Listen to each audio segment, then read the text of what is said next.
Hi guys, எல்லோரும் எப்படி இருக்கீங்க? பார்த்து ஒரு வாரம் 2-3 நாள் இருக்கும். சில டைமிங் நோட் பண்ண முடியல. ஸோ ஸ்ட்ரெயிட்டாக வீடியோக்குள்ளே போகலாம். இந்த வீடியோ எதுக்குன்னா, என்னை எல்லோரும் பொதுவாக கேட்பாங்க, நீ நல்லா வீடியோ பண்ணுற. நான் நல்லா பண்ணுறேன்னு எனக்கு தெரியாது, இருந்தாலும் சொல்கிறாங்க இல்லையா, ஃபுட் ரிவ்யூலாம் பண்ணலாமே உன் சேனலில் நல்லா போகுமே. ஆக்சுவலாக நான் சொல்கிறது என்னென்னா, இந்த வீடியோவே அதை பற்றி தான். என்னென்னா, நான் இதுக்கு முன்னாடி ஃபஸ்ட்டு ஸ்டார்டிங்கில் நான் ஃபுட் ரிவ்யூ பண்ணியிருப்பேன். ஒரு 2 வீடியோ பண்ணால் அது சரியாக போகலை. இப்போ நான் யோசித்து பார்க்கும்போது, சேனல் இப்போ கொஞ்சம் பேர் பார்க்குறீங்க, ஃபுட் ரிவ்யூ பண்ணலாம். என் சேனல் ஒன்றும் அவ்வளோ பெருசாலாம் வளர்ந்துடல, இருந்தாலும் ஓரளவுக்கு போகுது. நான் ஃபுட் ரிவ்யூ பண்ணலாம், லைக்ஸ் வாங்கிக்கலாம், கமெண்ட்ஸ் எல்லாமே வாங்கி நான் ஒரு ஸ்டேஜுக்கு வந்துடலாம். ஆனால் நான் என்ன யோசிக்கிறேன்னா, நான் ஒரு ஹோட்டலில் போய் சாப்பிட்றேன்னா, அந்த ஹோட்டல் வந்து தரமான சாப்பாடை கொடுக்குறதா இருக்கணும். இப்போ நான் ஃபுட் ரிவ்யூ பண்ணிட்டேன், எனக்கு அப்புறம் இன்னொருத்தன் போய் சாப்பிட்றான், யாராவது ரிவ்யூஸ் போய் இவர் பண்ணார், நாங்கள் ஹோட்டலில் போய் சாப்பிட்றோம், அவங்களுக்கு ஏதாவது அது பாதிப்பு வந்துச்சுன்னா, அப்படி வர லைக் கமெண்ட்ஸ் எனக்கு தேவையில்லை.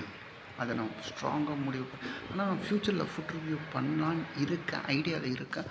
ஆனால் நல்ல நல்ல ரிவ்யூஸ், அப்போது எனக்கு தெரிஞ்சு இந்த மதுரையில் நாட்டு பருத்திப்பால்லாம் தராங்க, அது வந்து ஹார்ட் அட்டாக்லாம் வர அந்த மாதிரி ரிவ்யூஸ்லாம் பண்ணணுன்னு எனக்கு ஆசை. ஸோ முழுக்க ஒரு ஹெல்த்தியான ஒரு ரிவ்யூ பண்ணணுன்னு தான் எனக்கு ஆசை. கூடிய சீக்கிரம் என் சேனல் வளரும். வளர்ந்ததுக்கப்புறம் மதுரை எல்லா ஒரு ஏரியாவை கலக்கி உங்களுக்கான ஒரு ரிவ்யூ நான் கொடுப்பேன். தரமான ரிவ்யூவாக. சும்மா போன போக்கில் இந்த ரோட் கடையில் உட்காந்து சாப்பிட்டேன், நல்லா இருந்துச்சு, நீங்கள் போய் சாப்பிட்டு, அந்த மாதிரி ரிவ்யூலாம் என்கிட்ட வரவே வராது.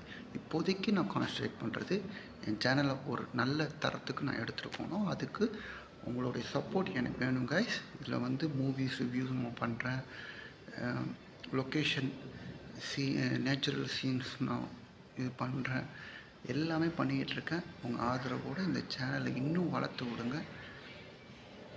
எக்ஸலண்ட்டான, யார் மனசையும் புண்படுத்தாமல் ஒரு நல்ல வீடியோவாக உங்களுக்கு கொடுத்து உங்களை என்டர்டெயின் பண்ணுவேன். This is promise. இப்பயும் நான் சொல்கிறேன், என் சேனலை யாராவது சப்ஸ்கிரைப் பண்ணலைன்னா சப்ஸ்கிரைப் பண்ணுங்கள், லைக் பண்ணுங்கள், ஷேர் பண்ணுங்கள். Thank you so much.